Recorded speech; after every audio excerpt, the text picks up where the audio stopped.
हुजूर ख्वाजा हसन सुल्तानुल औलिया सरकार के खलीफा सैयदना हबीबुल औलिया के साहबजादे हुजूर मस्तान मियाँ बताते हैं कि एक मरतबा हुजूर ख्वाजा हसन सरकार का दरबार लगा हुआ था। आप मिंबर पर बैठे हुए थे और नीचे आपके मुरीदीन बैठे थे। वहीं से कुछ दूरी पर एक कुत्ता बैठा हुआ था। कुछ ही देर गुजरी थी कि एक शख्स आया और उसने कुत्ते को लात मारकर उसे वहां से भगा दिया और उसके बाद हुजूर ख्वाजा हसन सरकार की तरफ बढ़ा और आपकी कदमबोसी के लिए झुका ही था कि हुजूर ख्वाजा हसन सरकार ने अपने कदम ऊपर कर लिए। आपकी नज़रों में जलाल था।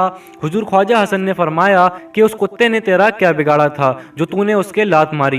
वो कुत्ता है लेकिन अल्लाह का मखलूक है और तुम उन बेजुबान जानवरों पर जुल्म करते हो।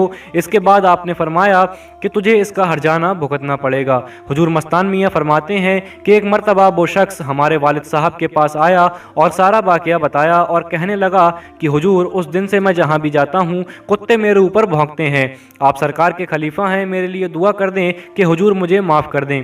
प्यारे दोस्तों, इस वाक़या से हमें पता चला कि हम जब भी अपने पीर या किसी भी अल्लाह के वली की बारगाह में हाजिर हों तो वहाँ बाअदब रहें। कहीं हमसे कोई ऐसी गुस्ताखी ना हो जाए उस अल्लाह के वली की बारगाह में जिससे कि वो अल्लाह का वली नाराज़ हो जाए और हमें परेशानी में मुब्तला होना पड़े। जब हम वहाँ से रुखसत हों तो माफ़ी मांगते हुए रुखसत हों। मुर्शिद के दर पर जो कुत्ता पड़ा रहता है उसकी अजमत हमसे ज़्यादा है, क्योंकि वो हम वक्त एक वली के दर पर पड़ा रहता है और उस अल्लाह के वली के टुकड़ों पर पलता है। जैसा कि आला हज़रत इमाम अहमद रज़ा फरमाते हैं कि तुझसे दर, दर से सग और सग से है मुझको निस्बत, मेरी गर्दन में भी है दूर का डोरा तेरा।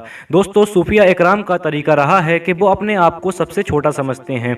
सामने एक कुत्ता है और सब जानते हैं कि कुत्ता नापाक जानवर है, लेकिन सूफिया इकराम और औलिया इकराम का कहना है कि मैं इन लोगों की नापाकी देखूं या खुद के गुनाह देखूं। जब हम अपने गुनाहों की तरफ देखने लगेंगे तो दूसरों की गलतियों पर नज़र ही नहीं जाएगी। लिहाजा दोस्तों, अल्लाह के वली और सूफिया इकराम की बारगाह में जितना हो सके हम अदब करें और अल्लाह की मखलूक पर बिल्कुल भी जुल्म ना करें।